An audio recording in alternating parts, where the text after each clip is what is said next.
Hello, and welcome to Custom Cabin Rentals. We're going to do some fish cleaning tonight, so come on in the fish shack.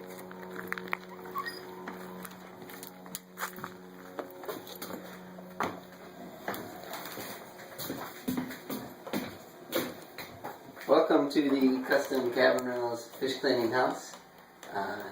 We have a very nice fish cleaning house here at the resort. We have a nice stainless steel table. Doesn't always have fish on it. A very nice sink to clean your fish in. We also have plastic cling wrap to wrap your fish in and freezer paper. When you're all done, you can throw them in the freezer. So anyways, I've had a number of customers over the last few years ask about the best way to get the Y-bones out of northern pike. So I got a few northern pike here that some customers of ours from Illinois, Pecawas, caught for me to cut up for you guys. And they also got a few walleyes, so we'll do a short video on the best way to get the Y-bones out of a northern, and one method for cleaning up some pretty tasty looking walleyes. Hope you find it helpful.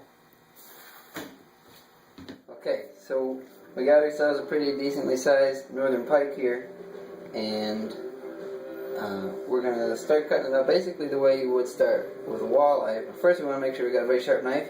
So earlier tonight I really sharpened the heck out of this. So this is it's a Dexter Russell butcher knife actually.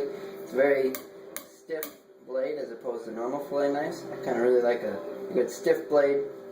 It seems to work a little better for me, not for everybody. So anyways, to start off with, we're going to take a slit right up the belly from the back end of the pooper. Go through the fins on the belly and right up to the breastplate. And it's a little easier. You take a slice right there. Kind of take these little fins off, and a little later on you'll see it's kind of helpful to take them off because they make a good reference point for where to make a cut a little further into the process. Okay, so after we remove those two fins and sliced up from the belly, we're going to make a cut up here, right behind the gill plate. So a lot of people make a cut straight just like that. There's a decent amount of meat right up there, so we'll make sure we follow the curve of the gill plate. And once we've made that cut, we're ready to shoot straight to the back. So we'll put the knife in, make a turn, and shoot back. You want to make sure you have a very level blade as you work your way through, so you end up with two uniform fillets. We'll see how we did on the end when we're done with both. So we got a pretty good one there, and we can roll the fish over. Make the same cut here by the gill plate. Make sure we curve up to get that extra little chunk of meat. I think I missed a little bit there. So once we made that cut, we can put the knife in and turn and shoot straight back. And here it's zipping right through the ribs. So there's fillet number 2.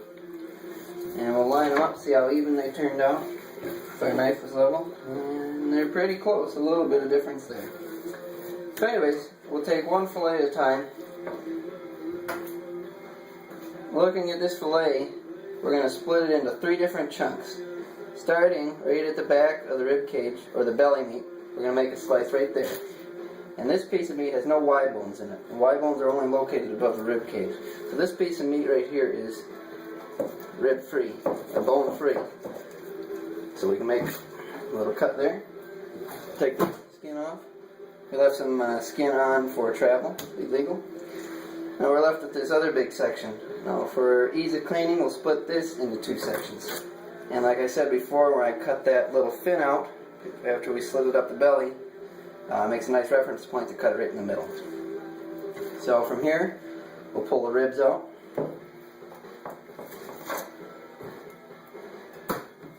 And now, we're going to look for where the rib bones, or the Y bones are, the Y bones are in this piece of meat. So by running your fingers backwards, you can feel a little line of bones. I don't know if you'll be able to see it there with the camera, but it's right along here. If I didn't have the music going, you could hear it clicking on the knife maybe. There's one right there. Anyways, you're going to make a cut. It's going to go slowly down, and you'll feel the bones. You can kind of just see them in there now starting. And zip that off. And that little piece right there is a little fish stick that is bone free. So now we've cut the piece of meat on top of the Y bones. We're going to find that line of Y bones again, and we're going to slice under it one more time and just remove the bones entirely. So we kind of made a cut down, and then we're going to sweep towards the top of what was the top of the fish. Pull those out. So there we got a little bundle of bones. You can kind of see them all in there sticking out. And that's all the Y bones. And that leaves us with our third piece of bone-free meat. So, we'll do it one more time just for reference. We'll pull the rib cage out first, and with the rib cage we'll cut in through the bones first, get a little ways under the belly meat, then you can kind of peel it. Kind of hard to explain until you feel it. And here you can see it peeling that out of there. A little belly meat never hurts to eat. It cooks right out. You'll never notice the difference. Once we got the ribs out, we'll look for the next chunk, next set of Y bones. We'll feel them going there, so we'll make the cut on top of it. Cut down to them and kind of work your knife along it. You can feel them, even with a thick knife like this. And we got a nice chunk of bone-free meat. So, we know where those Y bones are. We've taken the piece of meat off the top. You can hear them there. You can almost hear the bones clicking on the knife there. So we'll make a cut. Ooh, just missed them there. Just like that. I didn't get them all. No, I got them. So there's all the Y bones. Throw those in the bucket. And here is our third and final piece of bone-free meat for this chunk. So that's about it. And on this piece, we'll just continue the process. This piece, all bone-free. This piece will split. From there you do ribs. Little fish stick on top of the Y bones, cut the Y bones, and then you're smooth sailing.